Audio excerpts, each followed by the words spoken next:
नमस्कार, मैं हूं मृत्युंजय कुमार झा। हफ्ते का आखिरी कारोबारी दिन है और बाजार में बड़ा एक्शन देखने को मिल रहा है कमोडिटी मार्केट में। तो अगले आधे घंटे के दौरान हम आपको बताएंगे कि आपके लिए कहां पर ट्रेड का मौका बनेगा। तो आप सवाल पूछिए, आपके सवालों के जवाब देने के लिए हमारे साथ दो एक्सपर्ट होंगे। नंबर आप नोट कर लें जिस नंबर पर आप सवाल पूछ सकते हैं, 022-2300-1634। इसके अलावा आप 022-2300-1635 पर भी अपना सवाल पूछ सकते हैं।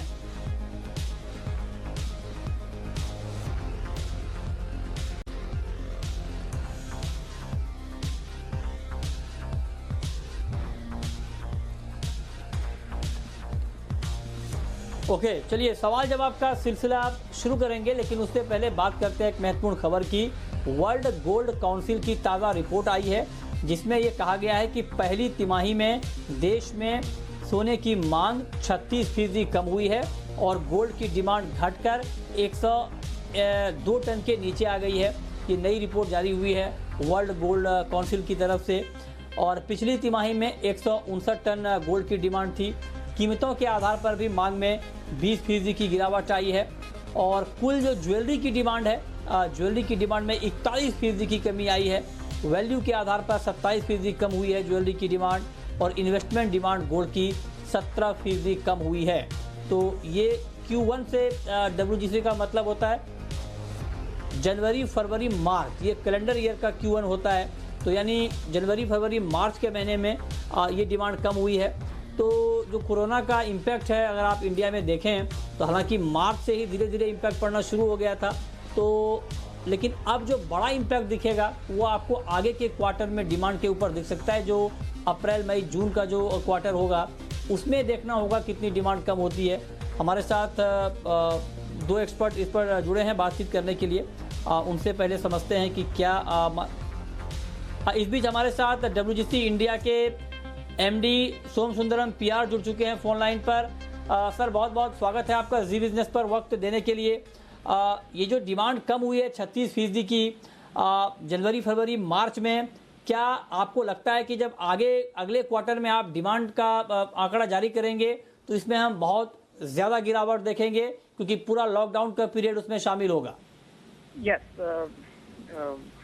क्वार्टर 1 36% डाउन इंडिया में, बट चाइना में भी ऐसा ही होगा। 60% down in China, and most consumer markets we have seen a drop in first quarter. It is only investment gold ETFs in US. We have seen a huge growth, to 7 times growth as compared with same quarter last year. Aage we can't estimate now because we still don't know how long this lockdown will continue, how soon the carigars will come back. So थोड़ा मुश्किल है अभी। अच्छा, लेकिन मैं आपसे एक चीज़ और जानना चाहता हूं कि निश्चित तौर पर जो फिजिकल बाइंग है गोल्ड की वो नहीं हो रही है अभी लॉकडाउन की वजह से। तो ओवरऑल बुलियन इंडस्ट्री के हालात आप आगे क्या देख रहे हैं? क्योंकि बिल्कुल कामकाज ठप है अभी। हम अलग अलग इंडस्ट्री की बात करते हैं और बताते भी हैं कि वहाँ पर क्या हालात हैं। तो बुलियन इंडस्ट्री की सेहत को लेकर के, हेल्थ को लेकर के आपके पास क्या रिपोर्ट है, क्या आउटलुक आप लोगों ने बनाया है? See, once lockdown के बाद they will do digital transactions. Also, and also we could see fourth quarter. See, monsoon is going to be good. Okay, so it is positive for gold. Of course, physical you can't get anything. All stores are shut. Monsoon is good, and weddings have all got postponed. Okay, so if there is good reform and optimism returns, which will normally happen after such problems, you will see quarter 4 becomes a very good quarter for the industry. वैसे भी see, gold demand doesn't disappear. It just gets postponed. Okay, नहीं ठीक है, gold की demand गायब तो नहीं होगी। लेकिन मैं आपसे एक चीज़ और जानना चाहता हूं सोम सुंदरम PR साहब, और बहुत सारे हमारे दर्शक हैं जो गोल्ड ज्वेलरी के बिजनेस से जुड़े हुए हैं, वो भी आपसे ये जानना चाहते हैं कि जॉब को लेकर के बुलियन इंडस्ट्री में क्या हालात बन रहे हैं आगे, और उस फ्रंट पर क्या तैयारी है, बैकअप प्लान क्या है, कुछ अगर आप साझा करना चाहें तो। Again, it is a very challenging thing because this industry में unorganized labor बहुत है. Okay, large numbers are unorganized. उनका डेटा भी नहीं है इंडस्ट्री के पास. So it is all distributed. Data है but distributed है. There is no centralized data. Who is a कारीगर? What has he been doing? You know, his retiral. कुछ नहीं है. So there will be, obviously, industry is trying to help them come back to normalcy. As after the thing, they would all have moved. Many of them would have moved. Organized players, so they are taking care of their karigars and all who are on the rolls. So it is a challenge for the industry. Okay. So right now we can't say much because there is no data with anybody. Okay, तो आप लोगों ने कुछ demand की है सरकार से कि बुलियन इंडस्ट्री की सेहत को सुधारने के लिए सरकार क्या चाहिए सरकार से? क्या इसको लेकर कुछ आप लोगों ने खाका बनाया है, कुछ डिमांड सरकार से की है, और अगर की है तो क्या डिमांड की है? See, there is no in terms of demand from the government right now. Obviously, there are pending demands like, you know, all the jewelers have metal gold loans. Okay, they are facing lockdown. Oh, gold loan time period का क्या होगा? Moratorium, how it is being applied, and gold price so it has been going up. So banks are insisting on margins. So some representations have been made by the industry, various industry associations. But other than that, for demand, we are, you know, there is a long-standing demand of duty. But I don't think this is a time to ask for all that. Okay, last question मेरा आपसे ये होगा कि जो अभी हालात हैं gold को, ज्वेलरी को लेकर के, फंडामेंटली आपको बुलियन का मार्केट आगे कैसा दिख रहा है? फंडामेंटल बुलियन के, ज्वेलरी के आपको आगे कैसे दिख रहे हैं? Very very positive sir, because bullion and gold, the industries fortunes are linked to income growth. 1% increase in income leads to 1% increase in demand. We have shown that. So immediately there will be a problem. Okay. But reforms will give more money. Therefore, bullion industry will have a positive next few years. But immediately there will be problems. Okay, तत्काल problem है, आप कह रहे हैं कि तत्काल दिक्कत है लेकिन आगे हालात ठीक हो जाएंगे. चलिए, बहुत शुक्रिया आपका सोम सुंदरम पीआर साहब हमारे साथ जुड़ने के लिए और अपनी राय गोल्ड के ऊपर देने के लिए. तो डिमांड कम हुई है, हालांकि आगे जो आंकड़े आएंगे उसमें डिमांड में आपको और गिरावट दिख सकती है. सोम सुंदरम पीआर साहब का ये कहना है कि तत्काल तो दिक्कत है लेकिन आगे के फंडामेंटल मजबूत हैं. आगे बढ़ते हैं और आपको एक और महत्वपूर्ण खबर बताते हैं. क्रूड के नेगेटिव सेटलमेंट पर ब्रोकर्स को फिलहाल राहत नहीं मिली है. दिल्ली हाईकोर्ट के बाद बॉम्बे हाईकोर्ट ने भी फैसले को अभी टाल दिया है और मोतीलाल ओसवाल को अंतरिम राहत नहीं मिली है जो बॉम्बे हाईकोर्ट में होना था, जो गए थे वो, और कोर्ट ने सुनवाई जून के पहले हफ्ते तक टाल दी है. मोतीलाल ओसवाल ने एमसीएक्स के खिलाफ याचिका दायर की थी. क्रूड के नेगेटिव सेटलमेंट पर ये याचिका दायर हुई थी और भी कई ब्रोकर्स ने अलग अलग जगहों पर याचिका दायर की है नेगेटिव सेटलमेंट के खिलाफ. लेकिन ताज़ा खबर यही है कि बॉम्बे हाईकोर्ट ने जून के पहले हफ्ते तक इसकी सुनवाई को टाल दिया है. आपको ये भी बता दें कि ये पूरा मामला आखिर है था क्या, तो जो अप्रैल का वायदा था एमसीएक्स पर कच्चे तेल का, वो 965 रुपये के स्तर पर बंद हुआ था. लेकिन उसी रात नाइमेक्स पर क्रूड का भाव -$37 तक लुढ़का. तो उसके बाद एमसीएक्स ने उसके आधार पर -2884 के भाव पर सेटलमेंट किया, जिससे बायर को बड़ा नुकसान हुआ, ये दलील दी जा रही है. और इसी के खिलाफ जो कुछ ब्रोकर्स ने कोर्ट का दरवाज़ा खटखटाया है और अब देखना होगा कोर्ट से क्या फैसला आता है. ब्रोकर की ये दलील है कि यहाँ पर नेगेटिव प्राइस मैकेनिज्म नहीं था क्योंकि ये कैश सेटल मार्केट है और नाइमेक्स पर डिलीवरी होती है, तो लिहाजा यहाँ पर माइनस में सेटलमेंट नहीं करना चाहिए था, ये गलत किया गया है. ये ब्रोकर की दलील है. लेकिन दूसरी तरफ एक्सचेंज का ये कहना था इस पूरे मुद्दे पर, चूंकि ये नियम एक्सचेंज ने तय किया था कि जो भी क्लोजिंग प्राइस होगा नाइमेक्स का उसी के आधार पर सेटलमेंट होगा, लिहाजा वहाँ क्लोजिंग माइनस में हुई, इसीलिए यहाँ पर माइनस में सेटलमेंट करना पड़ा. ये पूरा मामला है. देखते हैं आगे इस पूरे मामले पर कोर्ट का क्या रुख रहता है.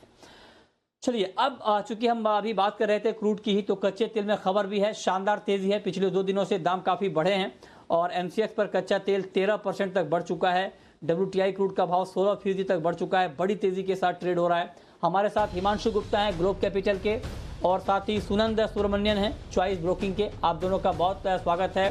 हिमांशु जी, अब यहाँ से क्रूड का मार्केट आज शाम के लिए, अगले 6 घंटे के लिए आपको कैसा दिख रहा है, और अगले 6 घंटे के लिए क्या ट्रेड आप देख रहे हैं क्रूड में? Good evening Mrityunjay.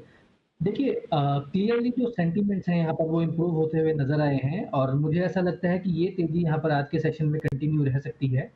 तो ट्रेडिंग के लिहाज से मुझे लगता है कि 1300 रुपए के आसपास यहाँ पर मे वायदा में लॉन्ग पोजीशन बनाई जा सकती है। 1260 रुपए का यहाँ पर एक स्टॉप लॉस रिकमेंडेड रहेगा, और मुझे लगता है यहाँ पर 1400 रुपए तक के लक्ष्य यहाँ पर प्राइसेस में आते हुए देखने को मिल सकते हैं। ठीक है, आपका क्या व्यू होगा सुनंद क्रूड मार्केट के ऊपर? क्रूड मार्केट नियर टर्म के लिए थोड़ा सा एक शॉर्ट कवरिंग दिखाई दे रहा है। मैं भी इसमें सहमति रखता हूँ हिमांशु के साथ, भी मेरा भी वही लेवल से हाई दिखाई दे रहा है। 1300 के लेवल्स पे हो रहा है। स्टॉप लॉस मेरा 1250 का लेवल्स है, और टारगेट ऊपर 1400 का लेवल्स है। हालांकि मैं एक्सट्रीम बुलिश नहीं हूँ क्रूड में, बिकॉज इतना अनसर्टिनिटी है ग्लोबल मार्केट्स में, और अभी सप्लाई टाइटनेस उतना दम नहीं दिखा रहा है कि मार्केट को लॉन्ग टर्म बेसिस सपोर्ट करवाए, जब तक डिमांड या इंडस्ट्रियल डिमांड ग्लोबल मार्केट्स में रिकवरी ना दिखाई दे, और ये लॉकडाउन के बाद ही हमें देखने को मिलेगा। तो नियर टर्म बेसिस के लिए तो थोड़ा सा तेजी की तरफ रह सकते हैं। ये इंट्राडे या 1 डे और 2 डे बेसिस के लिए ही तेजी में देख रहा हूँ। अच्छा, तो आपको अगले 1-2 दिनों में तेज़ी दिख रही है, इस पर आप नज़र रखिए। क्रूड में अच्छी तेज़ी के साथ इस वक्त ट्रेड हो रहा है। 155 रुपये ऊपर है मार्केट, 1338 के स्तर पर ट्रेड हो रहा है। बड़ी तेज़ी कच्चे तेल में इस वक्त दिख रही है। लेकिन क्रूड के बाद अब बात करते हैं गोल्ड की और सिल्वर की। सोने चांदी का मार्केट अभी चूंकि लॉन्ग वीकेंड है, अगले 3 दिनों की छुट्टी है, हिमांशु जी, तो आज के लिए कोई ट्रेड बन रहा है क्या? ऐसा कोई ट्रेड जो अभी किया जाए, अभी इनिशिएट किया जाए और रात के 11:30 बजे निकल जाए, प्रॉफिट बुक कर लिया जाए, ऐसा कोई ट्रेड अभी आपको दिख रहा है गोल्ड में? जी बिल्कुल मृत्युंजय। देखिए, टेक्निकल पैरामीटर्स पे मुझे लगता है कि गोल्ड पिछले 2 दिनों में एक अपने लोअर एंड पर आया है, जो कि यहाँ पर एक अच्छा सपोर्ट है। 45,500 45,400 का जो दायरा है वो एक अच्छा सपोर्ट की तरह यहाँ पर काम कर रहा है। और अभी करंटली जो प्राइसेस है वो 45,600 650 के आसपास काम कर रहे हैं। मुझे लगता है कि यहाँ तो लगता है हमारा संपर्क अभी नहीं हो पा रहा है। लेकिन सुनंद, चांदी के ऊपर आपका क्या कमेंट होगा? सिल्वर में अभी कोई ट्रेड आपको दिख रहा है क्या? चांदी में देखा जाएगा तो फिलहाल तो इंट्राडे बेसिस और 1 डे के बेसिस के लिए एक अच्छा खरीदारी का मौका दिखाई दे रहा है मुझे 43,000 लेवल्स पे, जो नेक्स्ट कॉन्ट्रैक्ट है। हालांकि इंडस्ट्रियल डिमांड नहीं है ग्लोबल मार्केट में, इसलिए मैं इंट्राडे बेसिस पे ही मैं कॉल देना चाहूंगा। तो 43,000 लेवल से एक अच्छा खरीदारी बन रहा है, और आप टारगेट ऊपर रखना चाहते हो तो 43,500 तक आप टारगेट रख सकते हो, और अगर स्टॉप रखना चाहते हो तो 42,750 तक आप रख सकते हो। ये बेसिकली इंट्राडे बेसिस के लिए ही है, क्योंकि ग्लोबल मार्केट्स का डिमांड इंडस्ट्रियल डिमांड नहीं है, तो उस वजह से ये सिर्फ इंट्राडे बेसिस का कॉल मैं देना चाहूंगा। ठीक है, चलिए अब हमारे साथ कॉलर जुड़ने लगे हैं। पहला कॉलर है हमारे साथ इस वक्त जुड़ रहे हैं गुप्ता जी, पूछिए। अशोक जैन साहब हैं, पूछिए जैन साहब। सर, मुझे इंट्राडे में करंट रेट में क्रूड और एनजी की राय चाहिए। अच्छा, इंट्राडे में क्रूड और एनजी के बारे में आप जानना चाहते हैं। सुनंद बताइए, इंट्राडे के लिए यानी आज के लिए क्रूड में और नेचुरल गैस में इस लेवल पे क्या ट्रेड आप देख रहे हैं? क्रूड में बात करूं तो फिलहाल तो जैसे मैंने पहले कहा था, थोड़ा सा इंट्राडे बेसिस के लिए तेजी बन रहा है। आप 1300 के लेवल्स पे खरीदो, मैं इसलिए buy on dips is always recommended, और स्टॉप लॉस मेंटेन करना चाहते हो 1250 पे रखिए, और टारगेट ऊपर रखना चाहते हो 1400 पे रख लीजिए। क्योंकि कई सारे देश ऐसे हैं जो सप्लाई टाइटनेस करने की कोशिश कर रहे हैं या आउटपुट और प्रोडक्शन कम कर रहे हैं, और यूएस मार्केट्स में जैसे शेल प्रोडक्शन कम होने के अनुमान बता रहे हैं अप्रैल मंथ में, और आने वाले महीनों में भी हमें शायद देखने को मिलेगा, जिस वजह से हमें क्रूड में काफी तेजी देखने को मिलेगा नियर टर्म बेसिस के लिए। और बात अगर नेचुरल गैस की करें तो नेचुरल गैस में फिलहाल तो 140 लेवल्स में एक अच्छा सपोर्ट दिखाई दे रहा है, तो वहां पे एक अच्छा खरीदारी का मौका है। इसका एक खास वजह है कि अभी तो यूनाइटेड स्टेट्स में स्प्रिंग सीजन है, तो स्प्रिंग सीजन में थोड़ा सा गर्मी में हीटर्स का डिमांड अर्न कम रहता है और एयर कंडीशनर्स का डिमांड बढ़ने लगता है। तो एयर कंडीशन डिमांड में तो वार्मर वेदर कंडीशंस में तो वहां पे थोड़ा तेजी देखने को मिले, तो 140 के लेवल्स में आप खरीदारी कर सकते हो और 145 तक आप टारगेट रख सकते हो। और अगर स्टॉप रखना चाहिए तो 138 पे रख सकते हो। ठीक है। बलवीर सिंह जुड़ रहे हैं इस वक्त हमारे साथ अमृतसर से। पूछिए सिंह साहब। हाँ जी, नमस्कार सर। नमस्कार, पूछिए। सर मैंने नेचुरल गैस पे जाना था, वो तो सुन लिया, अब जिंक पे बता दीजिए क्या करना है आज। अच्छा, जिंक में आप जानना चाहते हैं कि आज के लिए क्या करना चाहिए। हिमांशु जी, क्या ट्रेड आपको लगता है आज जिंक में? मृत्युंजय, मेरा ऐसा मानना है कि यहाँ पर बेस मेटल्स में थोड़ा सा दबाव देखने को मिल सकता है। तो जिंक मिनी में मेरी यहाँ पर सेलिंग रिकमेंडेशन रहेगी 153 रुपये 50 पैसे के आसपास। 155 रुपये के ऊपर का यहाँ पर स्टॉप लॉस लगाया जा सकता है और 148 रुपये तक के टारगेट्स यहाँ पे आते आते हुए देखने को मिल सकते हैं।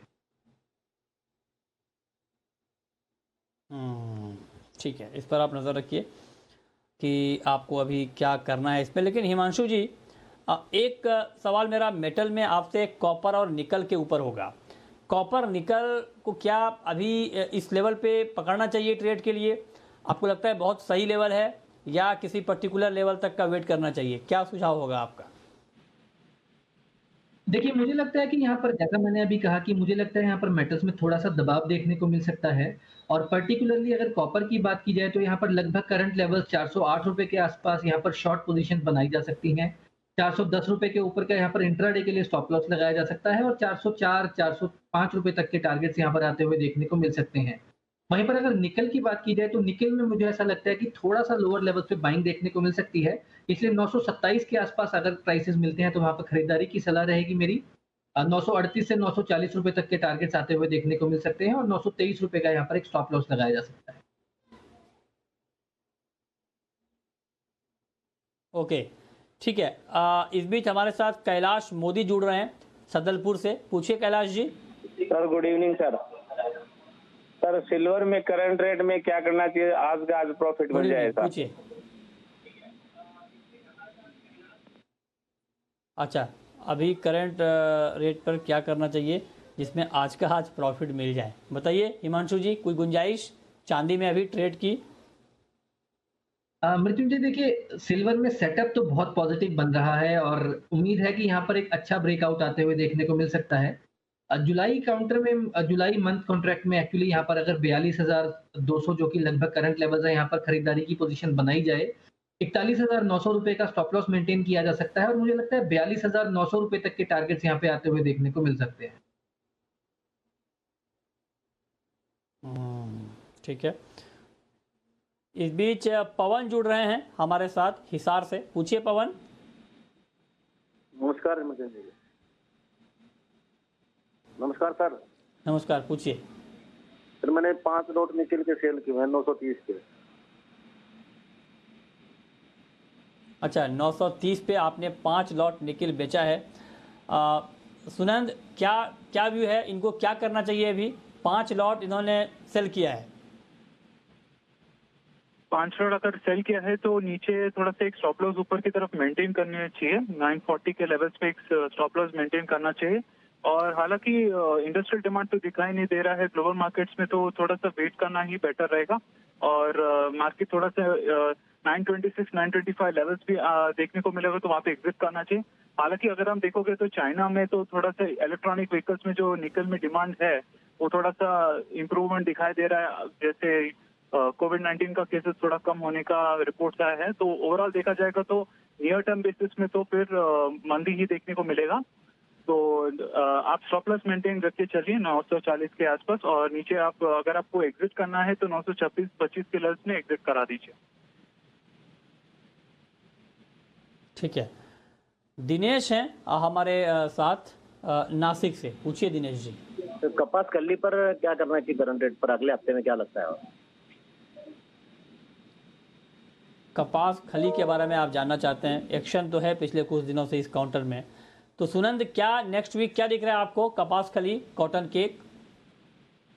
कॉटन सीड ऑयल की तो फिलहाल तो ऊपर के लेवल से मुझे सेलिंग ही दिख रहा है। इसका तो यही है कि इस साल का मानसून रिपोर्ट तो काफी अच्छा है और ये टाइम तो समर सीजन में क्या है ना, कैटल फीड डिमांड तो थोड़ा कम रहता है और जिस वजह से मार्केट के ऊपर लेवल्स पे सेलिंग देखने को मिलेगा, क्योंकि गर्मी सीजन में क्या होता है ना, कैटल फीड में जो कंजम्पशन होता है वो कम रहता है, तो उस वजह से सेलिंग देखने को मिलेगा।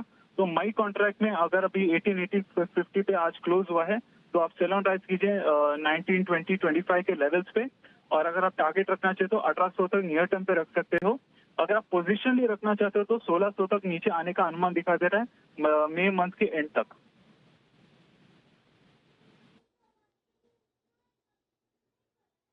ओके, ठीक है। इस बीच बाबूलाल जुड़े हैं अजमेर से, पूछिए बाबूलाल जी। साहब मैं किसान हूँ, चने में तेजी कब तक आएगी साहब? चने में तेज़ी कब तक आएगी? हालांकि बीच में तेज़ी आई भी थी चने में, आप जानना चाहते हैं। हालांकि खबर यह है कि सरकार बड़े पैमाने पर खरीद की योजना सरकार ने बनाई है। क्या लगता है सुनंद आपको आगे चने का भविष्य? चना का तो फिलहाल तो मुझे तेजी का माहौल थोड़ा कम दिखाई दे रहा है मार्केट्स में। अभी आप कह रहे हो तो तेजी कितना तक जा सकता है, मुझे 4300 4400 के ऊपर दिखाई नहीं दे रहा है नियर टर्म बेसिस में। और दूसरी बात है, इस साल का प्रोडक्शन भी थोड़ा बढ़ने की अनुमान है और जैसे फार्म एक्टिविटीज कई जगहों पे चालू हुई है तो वहाँ पे तो जो पेंडिंग रबी हार्वेस्टिंग जो था तो वहाँ पे अभी चालू हो गया। तो जो इनिशियल टेंशन था डोमेस्टिक मार्केट्स की, मतलब ज्यादा देर तक हार्वेस्टिंग नहीं हुआ तो क्रॉप डैमेज हो सकता है, और जो साइकोलॉजिकली प्राइस ड्राइव कर रहा था वो अभी काफी कम हो गया है। तो मुझे तो तेजी का माहौल नहीं दिखाई दे रहा, तो सेलिंग साइड पर ही दिखाई दे रहा है। तो नियर टर्म अगर हम बात करें तो 4240 के ऊपर के लेवल से आप सेल कर सकते हो और 4150 के लेवल्स के नीचे तक दिखाई दे रहा है मुझे। और लॉन्ग टर्म बात करें तो 4000 तक आने का अनुमान मुझे दिखाई दे रहा है। ठीक है, ग्वारगम पर क्या व्यू है आपका? ग्वारगम में क्या किया जाए? ग्वारगम की बात करें तो काफी अच्छा सेंटिमेंट है और काफी तेजी का माहौल दिखाई दे रहा है मुझे, और मई कॉन्ट्रैक्ट में तो काफी अच्छा देखने को मिला था। इमीडिएट बेसिस में खरीदारी नहीं बोलूंगा क्योंकि आज ऑलरेडी करीबन 2.5% ऊपर जाके क्लोज हो गया है। तो मैं 5200 के लेवल्स में खरीदारी की मैं राय दूंगा और 5500 तक जाने का उम्मीद मुझे दिखाई दे रहा है नियर टर्म बेसिस के लिए। हालांकि क्रूड प्राइसेस का सपोर्ट नहीं मिल रहा है, बट डोमेस्टिक में थोड़ा सा सेंटिमेंट मूवमेंट और लोअर प्राइसेस के वजह से काफी अच्छा सपोर्ट है और जिसकी वजह से 5500 तक तेजी दिखाई दे रहा है। ओके, प्रमोद है अगला सवाल, प्रमोद का है, पूछिए प्रमोद जी। नमस्कार सर। हेलो नमस्कार, नमस्कार सर। जीरा इतना महंगा क्यों है सर? जीरा का उत्पादन बहुत है, मुझे जीरा लेना है, मैं क्या करूं? अभी रुकूं कि ले लूं? वेट करना चाहिए कि ले लूं? क्या जीरा खरीदने का ये सही वक्त है सुनंद? फिलहाल तो नहीं, मैं अभी नहीं बोलूंगा बिकॉज जीरा एक ऐसा काउंटर है जहाँ पे इस साल का प्रोडक्शन रिपोर्ट काफी अच्छा है। हालांकि ऑलरेडी काफी डिस्काउंटेड, अगर आप ईयरली बेसिस पे देखोगे तो इस साल काफी डिस्काउंटेड रहा है कंपेयर टू प्रीवियस 3-4 सालों के कंपेयर करोगे। और अभी तो फिलहाल तो मुझे सेलिंग ही दिखाई दे रहा है और नीचे की तरफ 13,000 12,800 तक भी नीचे आने का उम्मीद दिखाई दे रहा है। हालांकि अभी उतना ऑप्शन ज्यादा हो नहीं रहे हैं और इस साल का अराइवल प्रोडक्शन ज्यादा है। ठीक है, संग्राम सिंह है अगला सवाल, संग्राम सिंह का है, पूछिए संग्राम सिंह जी। सर मेरा हिमांशु जी से ये सवाल है, 137 पे 10 लॉट एनजी में कॉन्ट्रैक्ट का सेल पड़ा हुआ है, वो कब तक सर आ जाएगा?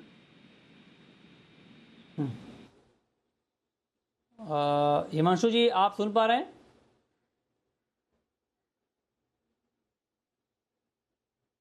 लगता है हिमांशु अभी हमारे साथ नहीं है। सुनंद आपका क्या व्यू है नेचुरल गैस के ऊपर जो ये पूछना चाह रहे हैं?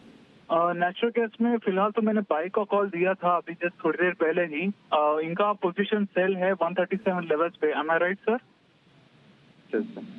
हाँ, अगर 137 लेवल से तो थोड़ा एक स्टॉप लॉस मेंटेन कीजिए सर। 140 के ऊपर तो अभी ऑलरेडी आ चुका है, तो फिलहाल तो अभी आप एक स्टॉप लॉस मेंटेन कीजिए 141 142 अभी एग्जिट करा लीजिए बिकॉज तो मुझे तो तेजी का माहौल दिखाई दे रहा है, तो एग्जिट करना बेटर रहेगा सर।